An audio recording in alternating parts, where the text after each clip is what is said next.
Oh, yes. Welcome back once again, everyone.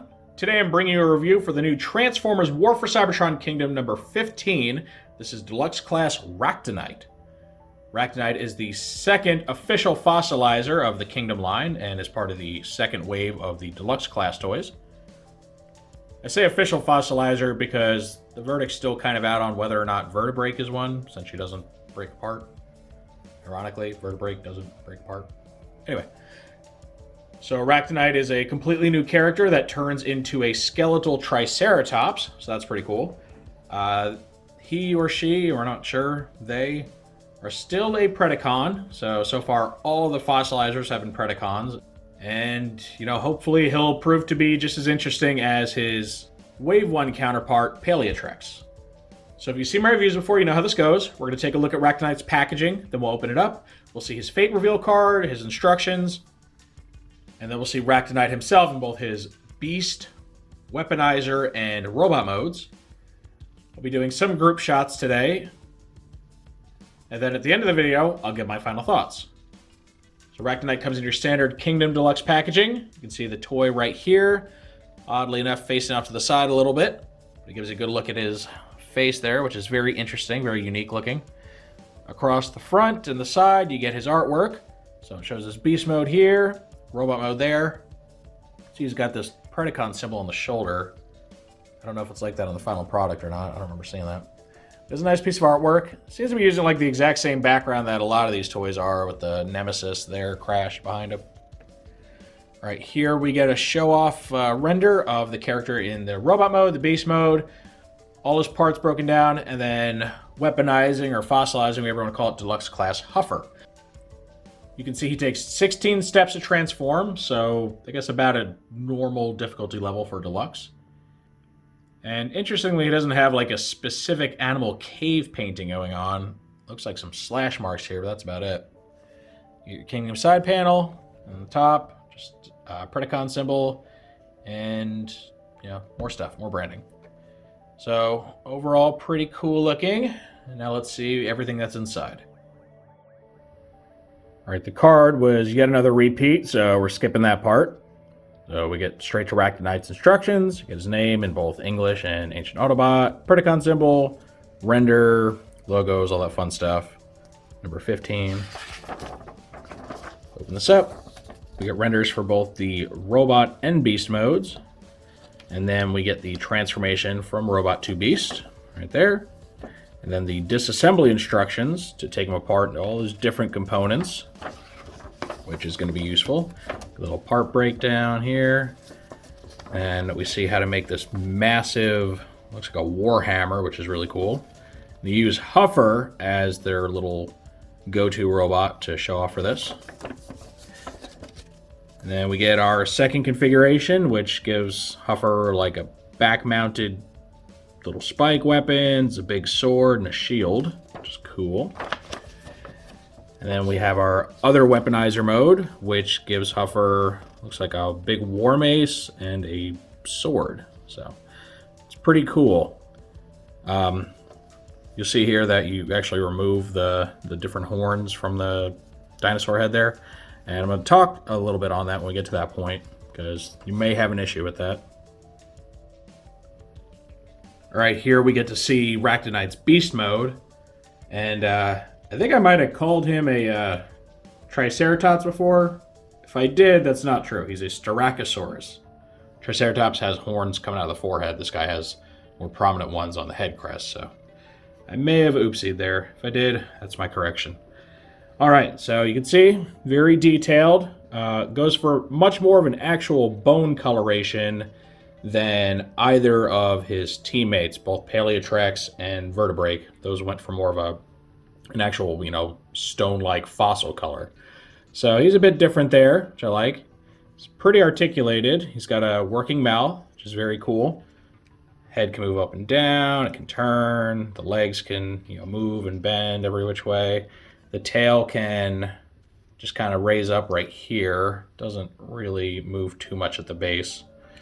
And he can kind of flex his little pelvic bone there if you want him to. But overall, looks really cool. Very sturdy looking. Looks like a little tank. I love the red eyes there for the dino. That's really neat. And overall, I think it looks really great. I think maybe the hind legs are a little too long. He doesn't look like an actual quadruped. He looks more like somebody just kind of, I don't know, bending down and crawling around. He's got this really cool Predacon symbol right there on the shoulder blade. And overall, I gotta say I'm a fan. Not really much in the way of like obvious robot bits hanging out. You can see the head, but it's concealed. And yeah, I like him. Oh yeah. One thing I noticed, I don't know if every copy does this, but for my guy, this head crest comes off very easily. It's not glued in or anything, it's just plugged in there.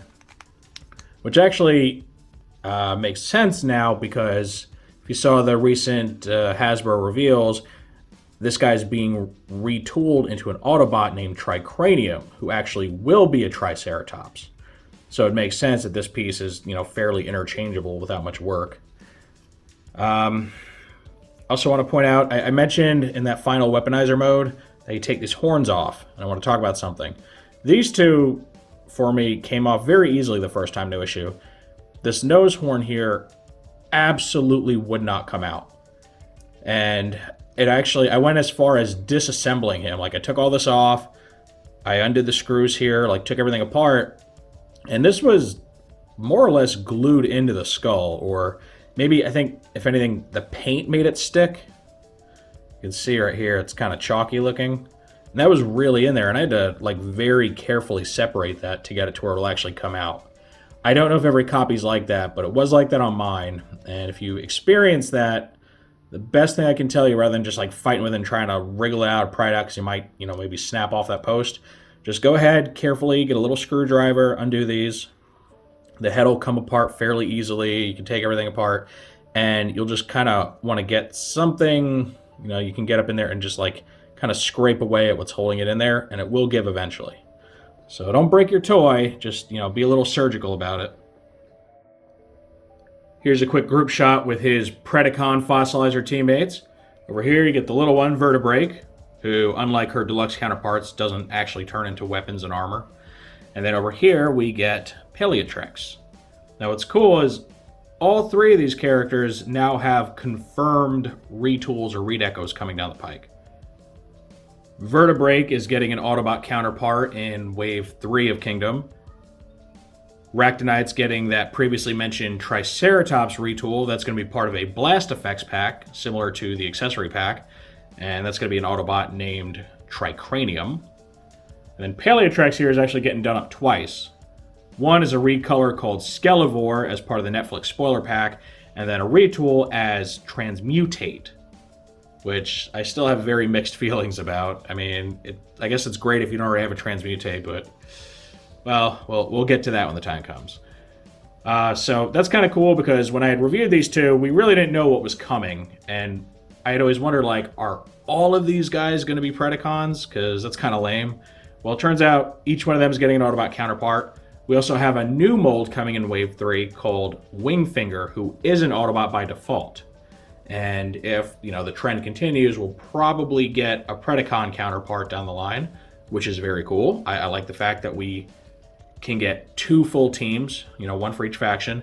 Plus, with Wingfinger's reveal, they revealed that Wingfinger can combine with these 2 into an actual combiner robot, which is really cool. I mean, technically, you know, because of the way these come apart and they're so modular, you could just do that yourself, but it actually has an official combiner mode, complete with a separate combiner head. So that's neat, though, you know, that configuration's a little cross-factional, so hopefully Wingfinger does get a Predacon counterpart, because then you can merge these 2 with that, and then merge Wingfinger with, I guess, Transmutate and Tricranium. So very, very cool. I love how much play is coming out of these, which, you know, I think a lot of people at first were like, oh, I don't really, what is this? These aren't the characters I know.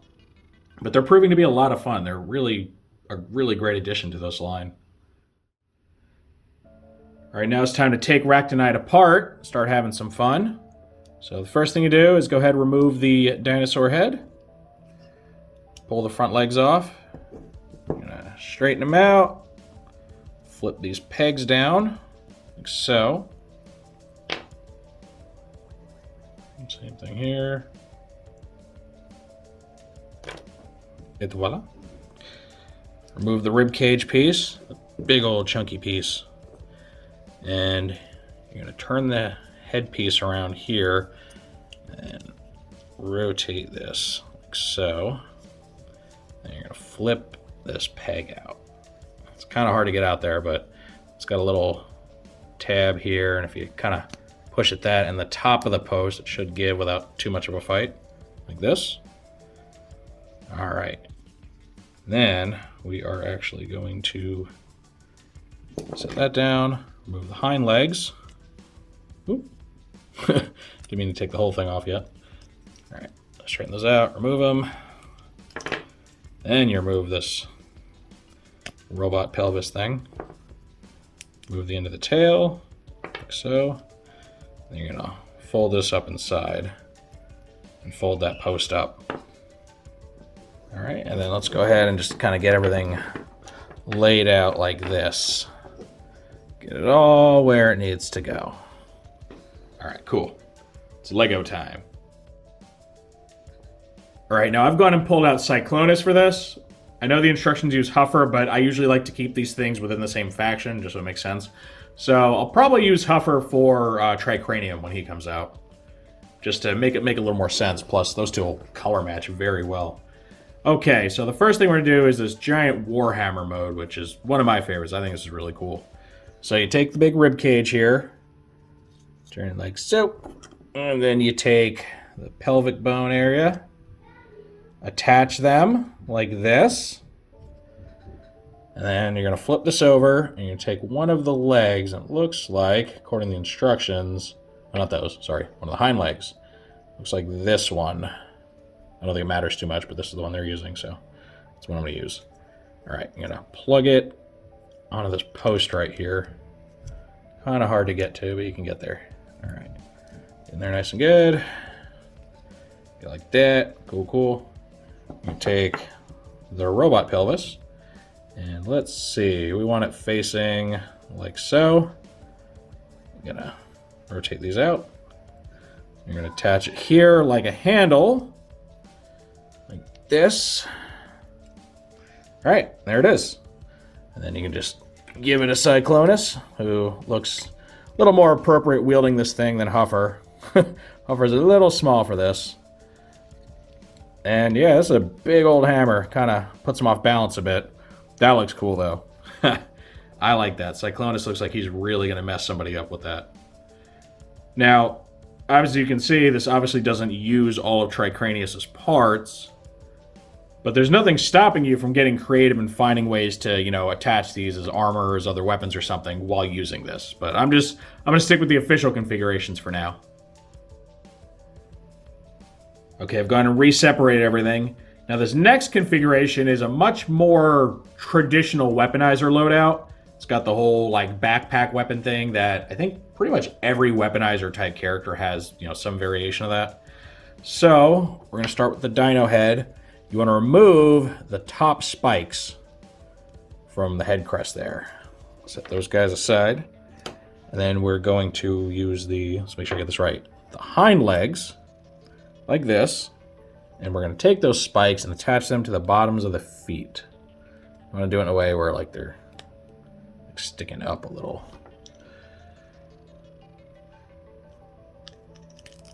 So we get that. Then we're going to take our little pelvic piece here. Go ahead and turn these back to like a neutral position. Then you're just going to plug it into the legs. So, got this little backpack weapon thing going on. And let's see, we need, I think it's this one. That's what it looks like. All right, so there's that. Go ahead, attach this to Cyclonus's back. Just plug it into the hole there. And it's very, very posable, so you can get all the clearance you need, pose it every which way you want. Very, very useful. So you get that part. Then we're going to take the rib cage here and the tail. You're going to plug the tail onto the rib cage, and it looks like, let's see, how do they want it? Hard to tell. Okay, let's go like this. All right, so you got that. And you're gonna take the remaining dino leg, plug it onto here, and you're gonna rotate it down at this first joint, like the knee joint, and it's gonna slot in right here. You can kind of see right there, a little recess. Just gonna plug in somewhat securely, ish, kind of ish. All right, so we get that. That's forming sword type weapon. Go ahead, have him wield that, if you will. He doesn't like the clearance issue because of his wrists. It'll go though.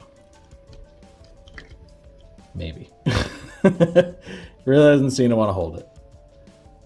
Not every 5mm port's created equal. Okay, there we go. So we got the sword. This, he just holds it by the handle. And this is supposed to go on his shoulder, and it looks like it goes on like so. So he's gonna plug it on there. All right, so here we go. This is your much more standard fossilizer, weaponizer setup, whatever you want to call it.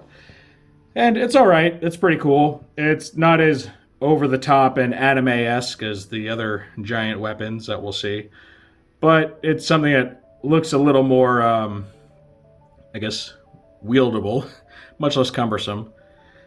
And it does utilize all the parts unlike the mace mode, so that's pretty cool. Okay, and now we're going to do our final weaponizer mode. So the first thing you do with this, you take the big ribcage section, you're going to flip this post down, like so. Then you're going to fold this back in, turn it into a more standard ribcage type area.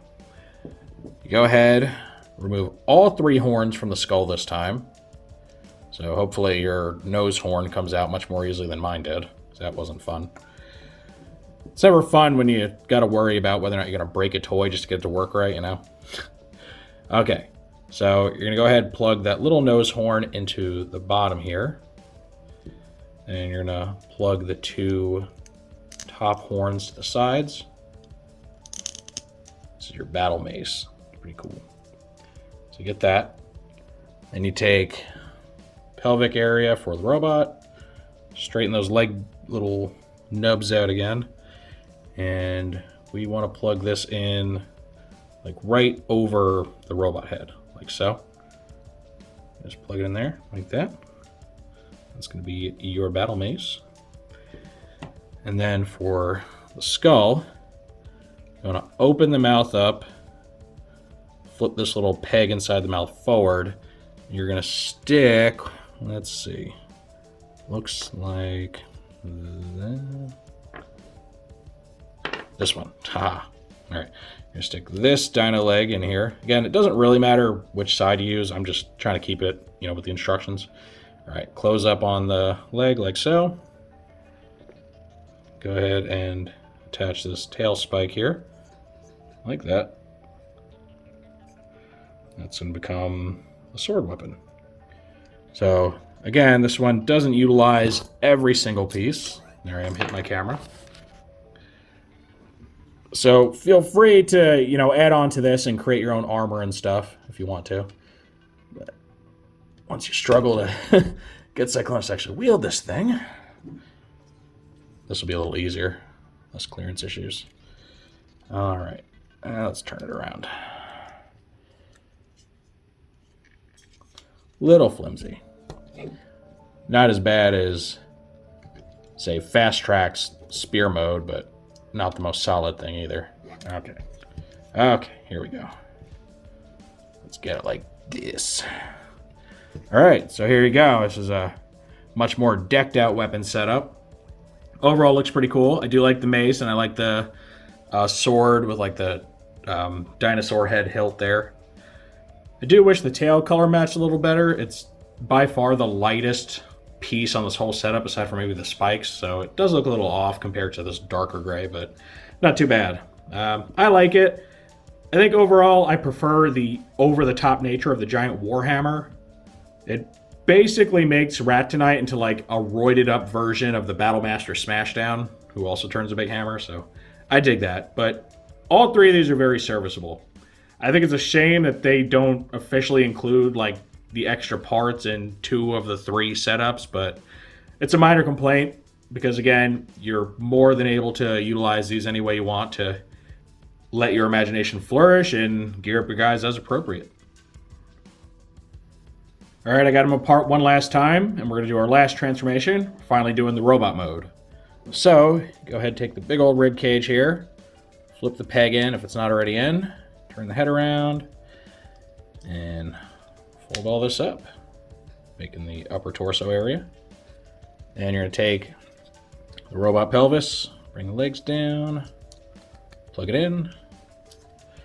The big hind legs become the robot legs.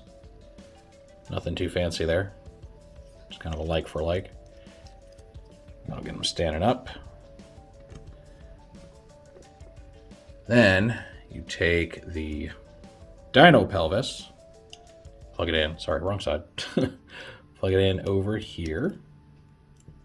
Then you take the Triceratops head. You're going to want to get that little post to stick out past the jaw, which is kind of a pain because it wants to follow the jaw everywhere. There we go. Oops, knocked off the head frill. Okay, so you get like this. That's going to plug into the shoulder port here, like so. And then you're taking the front legs, and they're becoming his arms. Again, super creative, guys. Really well done. And you want them to where the 5mm ports are facing the outside, so you can actually, utilize those. Same thing here. Plug it in, plug it in. All right. And then you can just plug his little tail/sword thing on the end of one of his, I don't know, nubs. Doesn't exactly have proper hands. Okay. So I don't know if his whole helmet thing's supposed to work the same as Paleotrex's. So right now, the helmet's closed. I don't know if that's like an intentional knight's helmet type thing or not. I'm going to assume it is. But you can go ahead and lift it up to reveal his eyes. And yeah, he's pretty cool looking. Very squat. Reminds me of a very tanky character like Rhinox. And he's very posable. He's got all the right amounts of posability, right? The hip swivel, waist swivel, universal hips. Bending knees. He's actually got ankle tilt, unlike Paleotrex, who fell short there. He's got the head crest that keeps coming off. But he's got the universal shoulders, which is cool. He's got bicep swivel. He's got kind of technically double bend elbows, because these can bend. Though, well, I guess they only bend that way, don't they? Never mind, single bend. And you can't really have wrist swivel when you don't have proper hands. He's got pegs for hands, which is weird. And ball jointed head. So he's got all the hallmarks of a War for Cybertron toy. And he is very cool looking. The lack of hands is weird, I gotta admit. It's a little strange and alien looking. I don't know. It does give him a lot of options when it comes to utilizing weapons, I guess. But I really wish they could have found a way to give him actual working hands. That would have been nice. And here we get his teammates again, this time in the robot modes. Again, if you don't remember, you got Vertebrake and Paleotrex. And I really like this because, they're all supposed to be, teammates within the same, warrior class, if that makes sense. Same subgroup. But they're all very different looking, which is great. You have the lithe little warrior here. You have the long, lanky knight. And then you got this big old hulking bruiser right here. And I really like that. I love the variety. And I can't wait to see Wingfinger or, any of his future mold mates along with these guys, because he goes for like the very cool wispy ninja look. So they really did a good job of mixing up the aesthetic and not making these guys look the same like at all. So I think that's great. Overall, I'm not sure how I feel about this guy compared to Paleotrex. I think they both have their pros and cons, right? I think I like his beast mode more. It's just a little more stable, a little more posable than Paleotrex's. Plus, I always found it weird that Paleotrex is a T-Rex despite being significantly smaller than Megatron. I actually had assumed that it was supposed to be some kind of raptor or something, but apparently it's a T-Rex. So that's weird. I think the weapon modes are very cool. I love, big, ridiculous, oversized weapons for characters. And then when it comes to the robot mode, overall, I really like it. I think he comes together very well. Again, I find the lack of hands really weird, but these guys are all very alien looking, so it's not too off-putting. I think it just kind of falls into that overall weirdness that they all just kind of exude. I love the whole flip-down mask gimmick. Again, I'm assuming that's intentional, like his, but I don't know. I like it. I'm happy with the purchase. And I know these guys, they're not, they don't really resonate with like the core G1 base that, Kingdom or, the Beast Wars base that they're looking for. But I know these guys are pretty popular in certain circles. I know they kind of get slept on with reviews, like my Paleotrex review just tanked completely. I'm totally expecting this one to tank too, by the way. But I'm doing it here for completion's sake. I think he's great. I think he's worth picking up. Even if you're not normally interested in new characters or, weird gimmicks, they're just a lot of fun to play with. They really are. Especially if you have multiple characters or multiple copies of the same character, you can build all sorts of ridiculous things. Like, I've seen some of the very awesome mecha-looking creations that people have made with, like, 4 Paleotrexes, and it's just really neat. Their whole bone aesthetic just lends themselves to a lot of creativity. Kind of reminds me of the old game Spore, if you guys remember that, and the crazy things people would come up with in the Creature Creator. So yeah, I recommend picking this guy up. He's very unique. He's something different. It's not just the same old, vehicle or beast turns into robot. They're fossils, which is, again, I don't think they're going to address it in the show because I don't know how you address it. It's kind of a weird concept. I hope I'm wrong. I'd love to see them, but I don't see them squeezing them into Season 3. Plus, if you're a sucker for combiners like I am, you're really going to want this guy so you can build that big old bone combiner when Wingfinger comes out. So that thing just looks cool. I mean, it's weird looking. It's delightfully alien looking, like, all the component bots, but I'm okay with that. It's a unique aesthetic, and it's something that doesn't really get touched on too much. You did see a lot of it in Beast Wars, though none of the main Beast Wars characters really embodied that weirdness. It's usually like the non-show characters that really just took it out there, right? Think of like weirdos like Injector, who I like, by the way. I don't know why everyone hates Injector. I think he's cool. So anyway, I fully recommend picking this guy up. Don't sleep on him. You'll regret it if you do. He's really cool. He'll add a lot of play value to your collection, and just everything about him is very satisfying. Of course, that's just how I feel about Ractonite. Now I'd love to know what you all think of him. Have you picked him up, or are you planning to? Do you like the Fossilizer gimmick, or do you think it's a waste of time? Do you not want this guy? Any and all feedback's always welcome in the comments section. If you enjoyed this review, make sure to toss it a like. Let YouTube know you want to see more stuff like this. If you do want to see more like this, make sure to subscribe and hit the notification bell so you always get a heads up when I post something new. I thank you for joining me for this look at the brand new Transformers War for Cybertron Kingdom Fossilizer Ractonite. And with all that said, I will see you next time.